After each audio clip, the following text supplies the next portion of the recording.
Akarmani mate sangostu. So don't choose inaction, because in the Bhagavad Gita he said nahi kaschit kshanamapi jatu tishtate karma krita. The choice that you are making of not acting is also an action. The might that he had, he could have killed them all there itself. Right? He could have stopped it. Why did he not do that? Is that because he chose that it is not my dharma? The arch rival of Bhimasena, who is Duryodhana, makes this fantastic statement. Bhimasena samo nasti senayo rubhayorapi pandityecha patutvecha shuratvecha balepicha. Oh, these are the words of Duryodhana? Yes. He says nobody is equivalent to Bhimasena in both armies.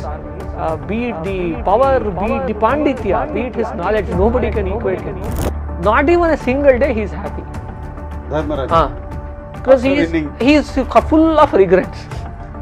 Says, oh, did I do the right thing? The Mahabharata says this.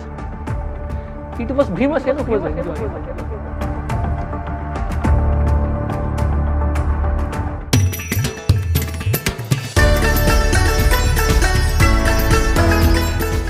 Hari Om. Welcome all of you to today's interesting session on Bhagavad Gita. Let's get started. So, going forward in terms of the most popular shloka in this second chapter is the Karmanye Vadhikaraste. Before that he says Yava Anartha Udapane Sarvata Samplodike. So, if you have this knowledge of the Vedas or the rule book, but what is exactly, now you were touching that point, Karmanye Vadhikaraste. So, on that verse, can you just let us know what exactly is the meaning we should take home? Okay, that shloka is only quoted half. Okay, the full shloka is Karmanye Vadhikaraste ma Phaleshu Kadachana ma karma phalahetur bhuhu mate sangostva karmani. In every pada of that shloka is very important. They only quote the first one. In widely quoted, also widely misunderstood. Correct. So you only do your job, don't worry about outcome is what people say, right? It has to connect with everything that we are saying so far. How is it connected to what he is trying to tell Arjuna? Right? So, this Karmanye Vadhikaraste ma Phaleshu is what he is saying is, look, what is under your control, right, are your actions. So, act. One way to interpret this shloka is that you have to act. Okay. And outcomes are not under your control. So, something that is not under your control, don't worry about it, just act. Te adhikaraha karmanyeva ma phaleshu. That means your control is restricted to your actions and nothing beyond it. See, this may seem very simple, but we miss this fact every time in our life. So, all miseries that arise in our life is because we don't understand this fact. See, I have a 12-year-old daughter, right? So, having a kind of sometime, she was very unhappy and all that. When I asked her, why are you unhappy? She says that my friends bully me. So, I tell her that they did bully you. You chose to get bullied. Because can we control how others' behaviors are? We think we can, but we have absolutely no control over what is happening outside of us. What we can only control is ourselves. Our actions and our thoughts is what we can control. No? Krishna is saying all that.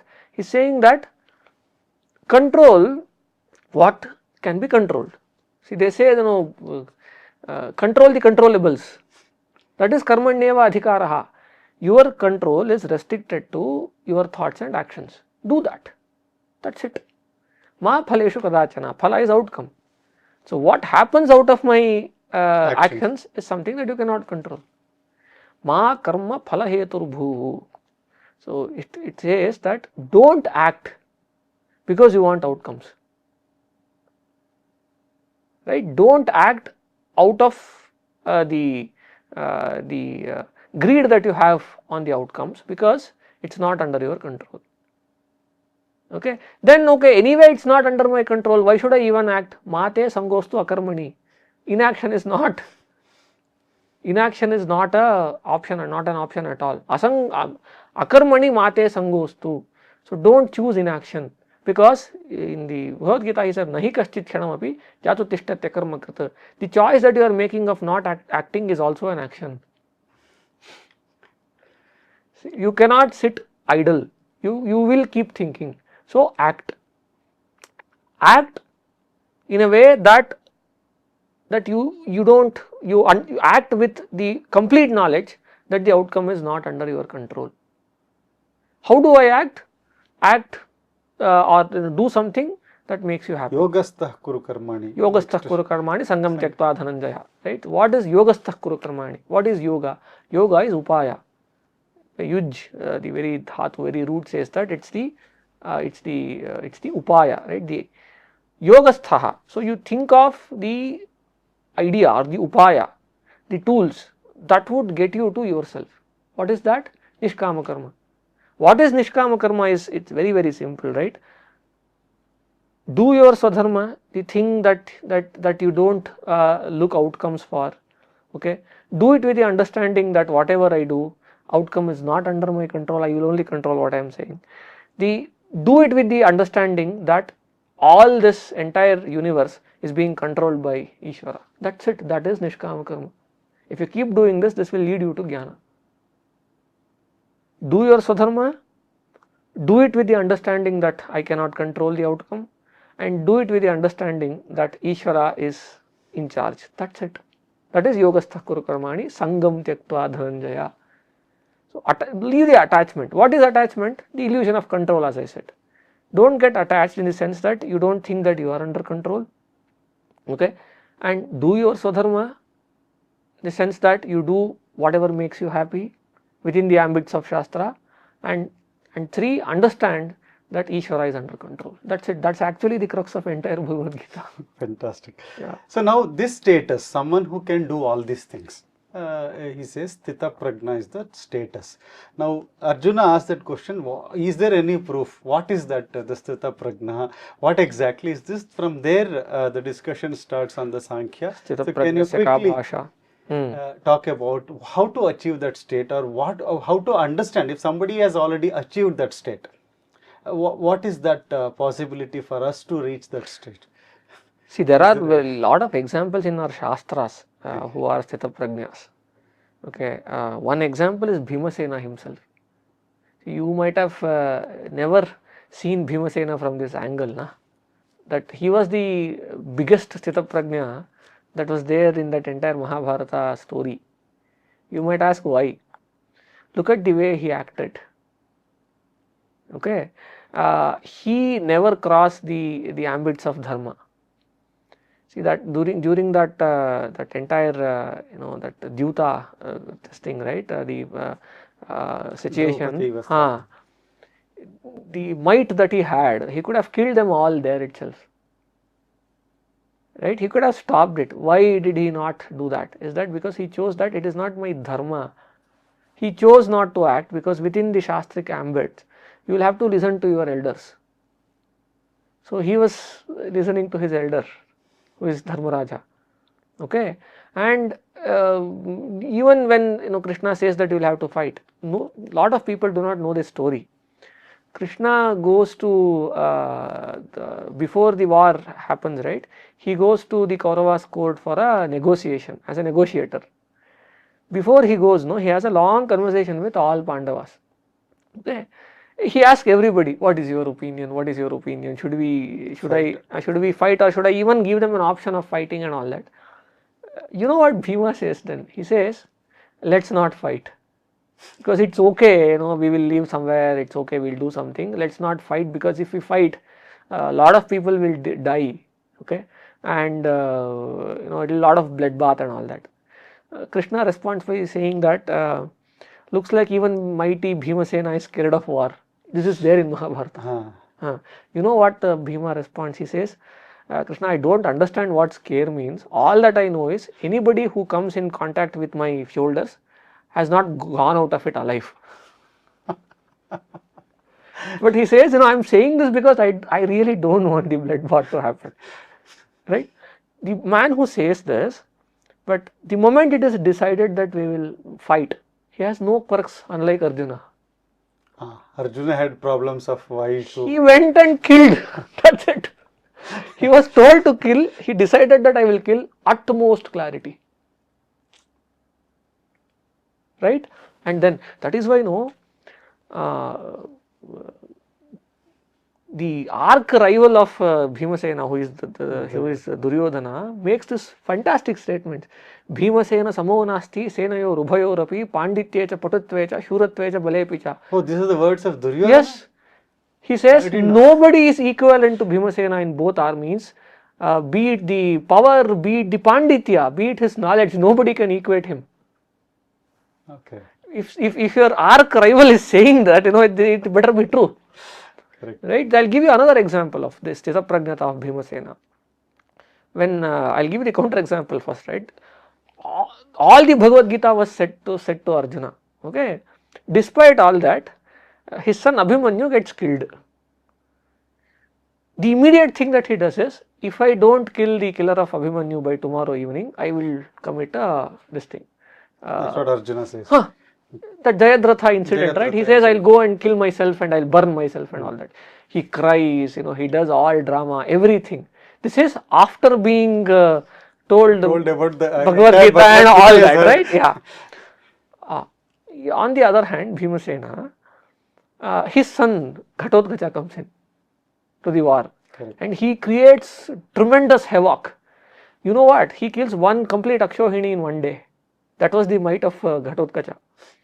And Duryodhana instructs Karna to use the Shaktayudha that he had reserved for Arjuna.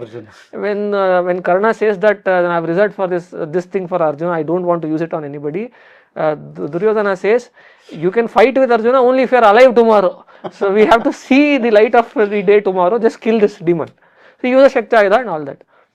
The Shaktayudha hits Ghatotkacha and he is dying. At the moment of his death, Bhimasena, watching this, says that you expand your body larger and then fall. Because if you do that, lot more people will die. Even while falling on the ground. And he is not worried about his son dying. So this is Sthitaprajna. So he has, without even hearing, just at least Arjuna heard this entire shloka. See, that is why in our culture, he's called the Rujudevata. Bhimasena is believed to be the incarnation of Vayu, and he is Rujudevata because he is the epitome of utmost clarity. It doesn't shake. Sthitaprajna is someone whose mind is not shaken. There is clarity. Sukha dukkhe samaya kritva labha labho jaya jayo. That is what it is. So because you act with the vantage point of extraordinary clarity, and you know that you cannot control, all you are trying to do is, how do I maximize my Swadharma right now and here. So more people should be killed in this. Because that is my Swadharma right now. I am a warrior, I am fighting and he is on my side. So my instruction to my son is that he will accomplish what the goal is. That's it. See, no drama, no quirks, not crying that my son died, this was all cheating and all that, I'll go and burn myself. This is what Arjuna did. Despite hearing Bhagavad Gita. I'll go against Karna, now I will smash him. And he scolds Dharmaraja. He says that how could you let this child go inside the Chakravyuha and all that. Right? All this is done. Then he regrets his own action, saying that, I scolded my brother. I shouldn't have. This is what confusion looks like. After listening to Gita also. This is what confusion looks like. Bhima had zero confusion. Fantastic. Right? Bhimasena says that I will burn the hands of this Dhritarashtra. Because it is these hands that use that dice. He'll say, I'll burn. So then he says, why didn't you burn? He says, if somebody elder than you is committing a mistake, just say that you will do something bad for them, don't do it. That is what Shastra says. That's exactly what he did. He said, I will burn the hands, but he never did. The saying is as good as... That's what Shastra says. Shastra deals with everything. Suppose your father, your mother, or somebody elder than you is committing a mistake. What should you do? Go tell them, or scold them, don't do anything. You cannot, Shastras prohibits you from doing anything. That's why Bhimasena kept silent. No physical He did not act. He just said, because that's what Shastra says. So the idea of Sthitaprajna is this, that you are not touched by your circumstances. You are focused, you have a razor sharp focus on your duties, your Swadharma. Do it because you have to do it. It's your dharma. Don't worry whether it is your son or sister or somebody. You decide that you would fight. That's your Swadharma. Do it with utmost sincerity without getting attached. Excellent. This is what Swadharma looks like.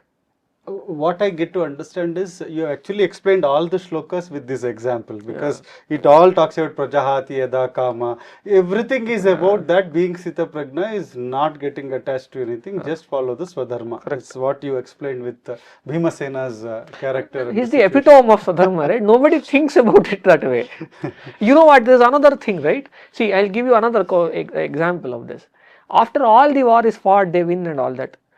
Dharmaraja, see, they end up reigning for about 32 years, I think. Okay, right? after the war. After the war. Not even a single day he is happy. Dharmaraja. Because he is full of regrets. Says, oh, did I do the right thing? The Mahabharata says this. It was Bhimasena who was enjoying. Oh. Because we decided to fight. Okay, we fought, we won. This is our rightful gain. I will enjoy. Even enjoyment, he did a Krishnarpana of enjoyment. See, Raghavendra Swamiji, he has written a commentary on Bhagavad Gita. It's called Bhagavad Gita Vivriti. Right? Here the words Raga and Dvesha appears in second Adhyaya, right?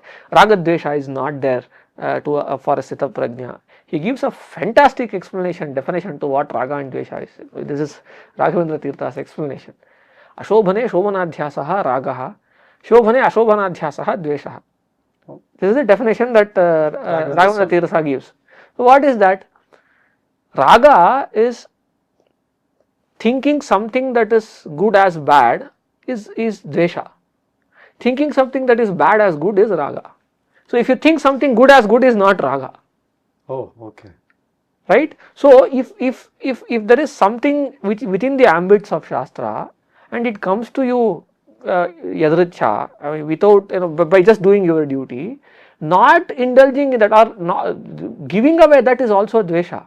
So you have all the luxuries and God has given me good wealth, I should enjoy it. Yes. Is what you say. The thing is, within the ambit of dharma. Yes. Within the ambit of Swadharma. Right? So some people, right, at the with the goal of discarding Prakriti and all that, will forcefully discard whatever comes their way. You denounce everything and see, denouncing is a different thing, okay. right? But your Swadharma is not denouncing, but you still complain about wealth coming to you. There are people like that. Okay. Right? That is again dvesha. See, Raga Dvesha has to, so basically the idea is not do your Swadharma within the ambits of Shastra. Whatever comes your way, take it and indulge with it without getting attached. See, Raghavendra Swami also says, gives a beautiful example this way. Suppose you did your Swadharma, you got something, you got a nice thing to eat. Eat it, enjoy the moment. Don't expect it to come again. Don't work towards it. Keep doing your Swadharma. If it comes, comes. So your ultimate goal has to be self-expression, and that happens through Jnana happens to Chitta Shuddhi happens to Nishkama Karma. Oh, okay. This is the chronology. So in this flow, Lord Krishna says, Tani sarvani samyamya yukta asita matparaha vashehi yasyendriyani tasya prajna pratishtha. He is the matparaha, right? He says matparaha. The one thing that you should never forget is that I am the controller. I told you three things, right? Swadharma, Nishkama Karma and Bhagavad Arpana. That's why Madhvacharya says, there is one punchline that he says in his Gita Bhashya. Should be remembered always. He says, Svavihita vritya bhaktya bhagavadaradhanam eva paramo dharmaha. This is Gita Bhashya's quotation.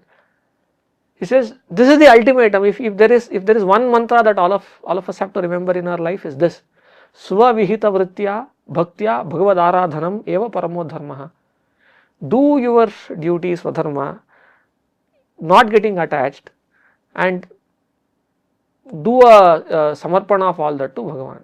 Offer that to Bhagavan. That's your life purpose. Dharma. That's your life purpose. Life purpose. Your life purpose is to do your duty without getting indulged, with the clear understanding that I am not in control, and also understanding that Ishvara is in control. That is your life goal. But also again moving to the next one, he also gives a beautiful technical way how you get attached to things. Dhyayato Vishayan Pumsa. Can you just make it easy for us to understand? That's our day-to-day experience, no? Dhyayato Vishayan Pumsa Sangasteshu Upajayate Sangat Sanjayate Kramat Krodho Vijayate Krodhat Bhavati Sammohaha Sammohat Smrti Vibhramaha Smrti Bhramshat Buddhinashat Pranashyati. So commentators have given nice explanations on each of these terms actually. Okay. So, Dhyayato Vishayan Pumsa Sangasteshu Upajayate. The first thing is that you get attached to the outcome, right? When you start doing it, you start thinking about it a lot. Dhyayato Vishayan Pumsa Sangaste. You think of overindulgence, you get attachment. Sangat Sanjayate Kamaha. So then you desire.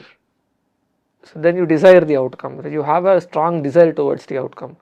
So Dhyayato Vishayan Pumsa Sangasteshu Sangat Sanjayate Kamaha. Kamat Krodho Vijayate. See, you have a strong desire to get something. You are not in the right path towards that, because you are not under control. Okay, you will get a lot of frustration. That is krodha, right? Lot of frustration and stress. Krodhat bhavati sammohaha. The moment you have frustration in your mind, you cannot think straight. Your thought process gets broken. That is sammoha. Sammohat smrti vibhramaha. All the knowledge that you have accumulated over time is erased the moment your mind does not think straight. Smrti Bhramshat Buddhinashaha. The moment you have erased everything that you have learned so far, right and wrong and good and bad, right? Your judgmental capability goes away. Smrti Bhramshat Buddhinashat Pranashyati. That is the moment when the person takes wrong actions. Yeah. So where should you cut? You have to cut the chain at the beginning itself. You stop thinking about the outcomes. Fantastic. Play the game, because see, I'll give you a very simple analogy. We have seen such people, right? When we were playing, there is somebody who always wants to play because he wants to get that trophy. The moment he thinks about the trophy, not about the joy that he gets by playing, he'll start thinking about breaking the rules. Correct. Somehow I should get it. Yes. Right? You take the extra drugs, you all kinds of things, right? Kind of things. And indulge in foul play and all that, right? So play because that's what you enjoy doing. That is Dharma. So in the end he says Vihaya Kamanyas Sarvan Pumams Charati Nispruhaha. So you leave all this whatever. So with this Braahmi Sthiti that he talks about, which is basically Sthitapragya, is if you hold it in the end only you will. So what exactly is that the end of this last shloka it talks about? Esha Braahmi Sthiti Partha. Nainam Prapya Vimuhyati Sthitvam Syam Antakalepi Brahma Nirvana Murchati. Yeah.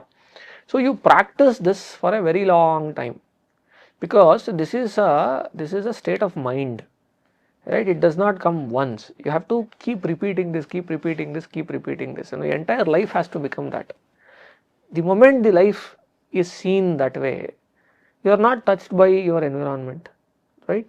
That is the Brahma Sthiti or Braahmi Sthiti, which is that, remember, our ultimate goal was to realize ourselves. And to realize ourselves, we will have to realize the Ishvara Brahma, and that happens only if you practice this for a long time, because that gives you Chitta Shuddhi, and that Chitta Shuddhi leads to Aparoksha Jnana. That is what he is talking about, right? So you will have to do it. Antakala, a lot of people think that Antakala is death. It is not death. It is the moment before you realize yourself. Aparoksha Jnana Purva Kala is Antakala. Well, not at the time of death you remember this, that Krishna is everything, then you will... okay, that's also there, yeah. But it's, see, if something has to happen, something significant has to happen, you need to practice that for a very long time. There has to be a build up for Correct, that. correct. And The there's build a up large is store. build up is over multiple janmas, na. That is what Krishna also says, Bahunam janmanam ante jnanavan man prapadyate. Right? The build up has to happen. So you start practice somewhere. Keep doing it, births after birth, births after birth, births after birth. There is, in one janma, you will, that is the Antakala, you will achieve that sthiti, is what he is saying. But you have to start somewhere. Beautiful. Yeah. So we started this with understanding the gnana. You said how to acquire knowledge. You gave a beautiful sequence of how one acquires the knowledge, and chitta shuddhi, the preparation, all that you said. And in this entire gnana yoga, Sankhya Yoga, that the second chapter is called, we have understood, and Lord Krishna also says, Dyurehi hevaram karma. So karma is not given influence in this whole thing. So in the next chapter, we look at, we come into the karma. But before that, what we go from here is from the, now that we have understood about the gnana, but still we do not know much about our own body.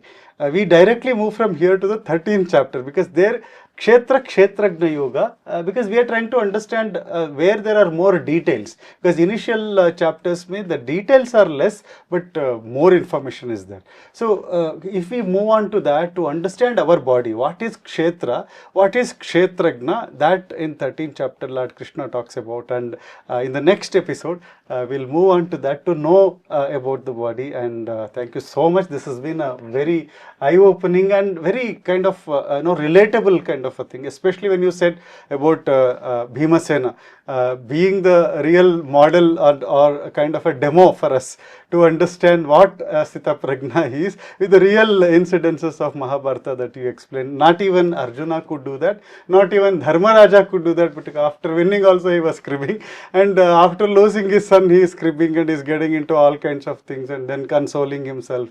All they are getting disturbed even after listening to Gita. There's no equal footing of sukha and dukkha, no? Yeah. So that they're experiencing, it was wonderful to know that through the character of Bhima, or through the significance of Bhima's actions in the Mahabharata, that we can understand Sthitaprajna. And thank you so much, Dr. Prathosh, for pleasure. Thank you. Wonderful talk. Thank you so much. And viewers, thanks for watching this full video. And if you have any interesting observation and you want to ask something, please do so in the comment section. And don't forget to like, share and subscribe this interesting episode and the videos that are coming to you. Please do share it with your friends, relatives. Thanks for watching. Hari Om, Jai Shri Krishna.